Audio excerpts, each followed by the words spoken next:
So, I'm back on this little project. I've learned a lesson.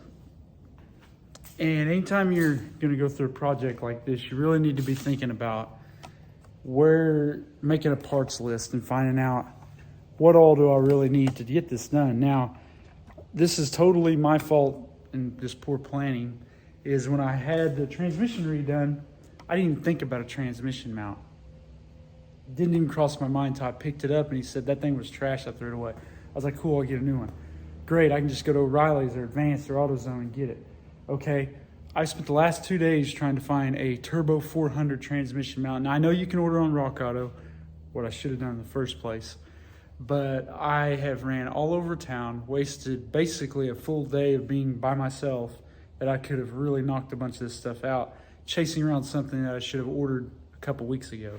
So I'm a little frustrated with that. So after the last video said, well, I'll put a transmission mount and hook this up, I have not even finished that part. But being that I have time by myself here to do this, I'm gonna go ahead and start on putting the rear axle, and we'll just go ahead and get this video started. Now, I've already spent like a couple hours cleaning all this stuff. The axles, the inside of the rear end, it was pretty dirty. And again, you've seen the other third member, it got some metal in there. I've went through cans and cans and cans of brake cleaner and used a bunch of old rags, and I've just been cleaning time, just like, I think it's pretty close. So here's what I got to fix the problem. I had got word from a friend that he knew somebody that had some of these Dana60 parts.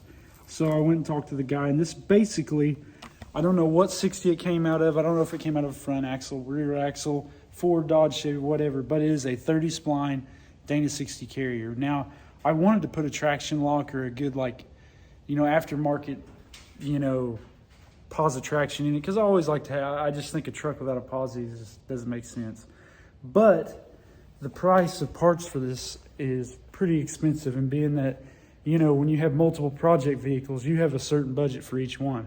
Well, my plans, I'm going to fix the rockers and cab corners and put a carpet kit, a seat cover, and then I'm going to clear over this whole body. That's my plans for this truck. Well, I was thinking, well, I can find a carrier for a reasonable offer, and eventually I did, but a traction lock for all the carrier, the bearings, all the stuff I needed to do it without a ring and pinion is going to set me back about $800. Okay, then I was like, well, I'll get an aftermarket, and I found out a traction lock was kind of hard to find. It was going to take a while, and each place I called, well, it's out of stock, with our parts deal that we're having. So I was just going to get one like an Auburn or Eaton or something. That was like $1,200 to $1,000 for that. And I'm like, okay, this is a farm pickup. I'm not racing. I'm not doing burnouts. I'm not rock crawling. Doesn't need that. Well, I was like, well, I'll find something eventually. Well, it's been 2 months and I haven't really came up with much. And I found out this through a friend of mine. I just stopped to get some gas and saw him, and I was talking to him. He's asking how my projects are going. I said, well, I've got one that's at a dead standstill. I'm trying to find a center section for a Dana60. And he goes, I've got a buddy that builds axles, and he goes, he's probably got one. Well, I got a hold of that guy, and he's had like 3 or 4 of them that he had removed to put like air lockers or whatever for the 4-wheel drive stuff. Had one that was in really, really good shape. So I bought it. I think I gave like $150 for it. And then I bought all new bearings and stuff, and then I took the bearings off, took my shims that were on the other one. Now, I don't know if this is going to work. Press those back on here, because usually when you set up like a Dana60, you have the setup bearings and stuff that slide on, and you can get all your measurements and all that good stuff. And but what I did is we just I put new bearings on it, but we removed the shims from each side, put the original ring gear back on and everything, and I'm gonna try to put it in and put it back the way it was. Now, I don't know what this came out of. It could have come out of a Ford, a Dodge, like one of those Jeeps that had the Dana60s. I think maybe the J10s or something, or I'm not for sure. Don't quote me on that. But I don't know what it's out of. So you never know what brew, when they made this, was batched different from that one. This could be 10 years newer or a couple years. I don't know. It's just we're taking a gamble on it. I want to see if it works. And two, like I said, this is just like an old cruising farm pickup. It's going to last if it goes back together and works right, but like, I don't want to invest a ton of money. I don't want to build a $1,500 axle for a farm pickup. Now, if I was building a Jeep to go rock crawling or like that or whatever else that I was really going to abuse, yeah, I would do that. but not for this, man. I just, like I said, I've got another Blazer to put together. I got another Blazer to fix. I want to do some stuff to my Chevelle. I got a Camaro. I know having a bunch of projects isn't that big of a deal, but it's how I want to do it. So you got a certain amount of money and you want to make it go a certain distance. Now, saying that, if this thing does not set up right, I can't put it together, or if I drive and it makes a noise, I'm going to have to put a new ring and pinion and rebuild it. And I understand, but if I can keep from having that huge investment, I'm going to do that. You know what I mean? Like I said, I'm not going to cut corners on anything else like that. I'm not cutting corners necessarily on this, but I have to make the money go as far as I can make it go. And I wouldn't be happy if I put $1,500 in this. You know what I mean? I'd end up selling it and everything. So I don't know. It's the way I'm going to do it. We're going to see if it works. And again, I kind of look at it like, what if this broke down and this is my transportation to work and back? Most of the time you don't, you know what I mean? If you're in that spot, you got to fix it like they would have when in the early 90s or late 80s. They weren't going to spend that on it. They were going to go to a junkyard, pull some stuff out, put it in, and try to get it to work. And that's kind of what I'm thinking I can do here. It's, we're in a time where you call it like consumerism. You can just buy brand new stuff. Sky's the limit. You can spend what you want. But really, back when I was a kid, this is how they did it. You know what I mean? And they probably didn't do that. They didn't buy new bearings. They just pulled some stuff out of this, threw it together, and got them to work and back. So, I mean, let's see what we got. I'm going to try to put this thing together. Okay, going to attempt to put this in. Move some things out of the way. Try to get this to sit up in there. Yeah, these things are a tank. And the older I get, the more I am actually thinking about getting some type of lift. Because this is getting pretty hard to do these days.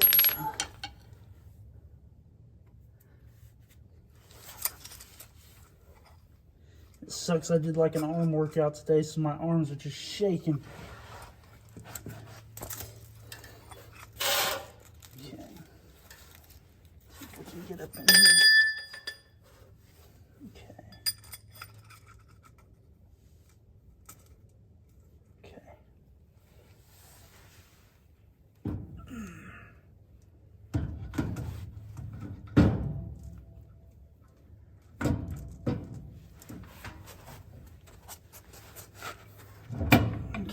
Oh, that was scary.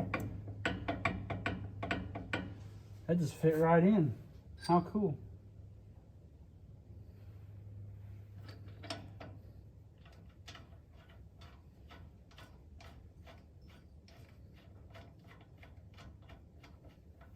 So what I'm going to do is put this in here, torque these down, and then get my dial indicator and measure the backlash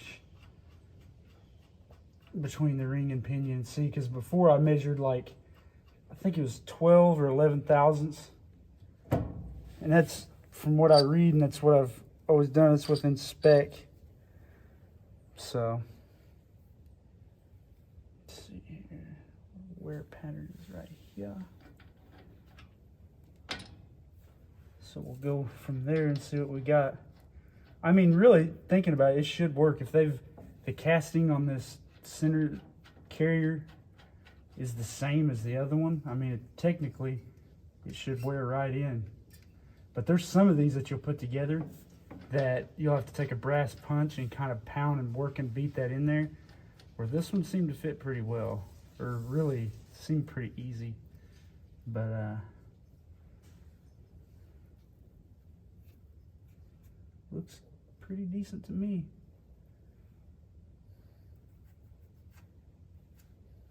So yeah, we'll torque these down and go from there. All right, I got my torque wrench down, and I wanted to show you this thing because I found it. It is a vintage Black Hawk torque wrench. And these main caps are supposed to torque down to 85 foot-pounds. So you can see, I don't know if you can see in the camera. And you're probably thinking, man, that piece of junk, it's old, it doesn't work. I've actually tested this against my buddy's Snap-on, and it's pretty close. So what it does is you torque down, that dial goes down to whatever foot-pounds you want to put it on, and you can spin it to zero it out. I don't know. I think it's pretty cool. It's something I found in the rafters of an old shop. I don't know how old it is, but I've had it for about 15 years, and I have used it on all kinds of, little projects. And heck, I've even put a couple engines together with it, and it turned out pretty well.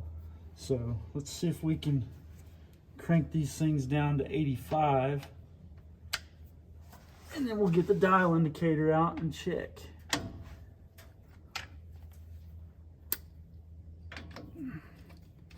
But yeah, hopefully this works out pretty good. If not, I love you. oh, I love you too. Dad, I found something for you. Look. Look. What is it? Pinky pink. Look. Look. Oh, that's pretty awesome. That's an earplug. An earplug? Mm-hmm. I saw it with a finger thing. So it looks like we have our 12 13 thousandths. 14, that's pretty good. All right. I've been waiting to get to this point for a little while now. The rear axle of this truck, the Dana60, is completely together. Everything has stayed within spec.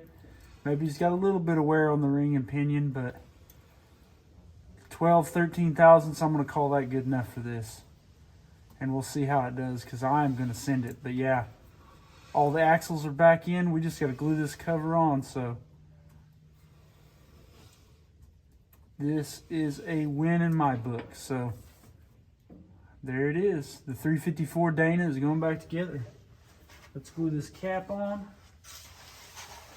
Be done with this. We're almost road ready. And I'm pretty happy.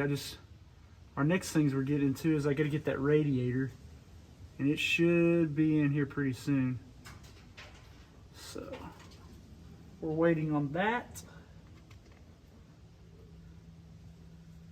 And once I get it going, I'm going to clean all this suspension up, kind of like I did on the Yukon and my white 2500 HD. I'm going to clean all that up and paint the axles in it, and do all that good stuff, kind of beautify it a little bit.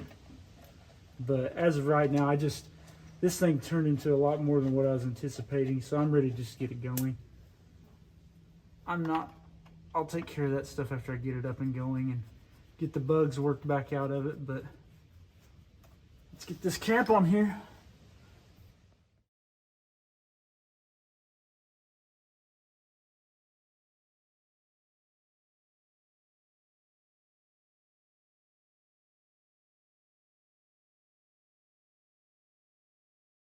All right, finally, man, we're done with this rear axle.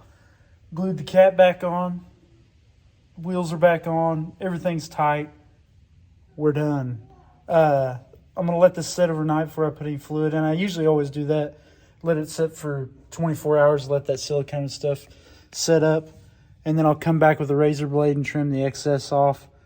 My radiator won't be until like next week, so I'm not in a hurry. But the wheels are bolted on.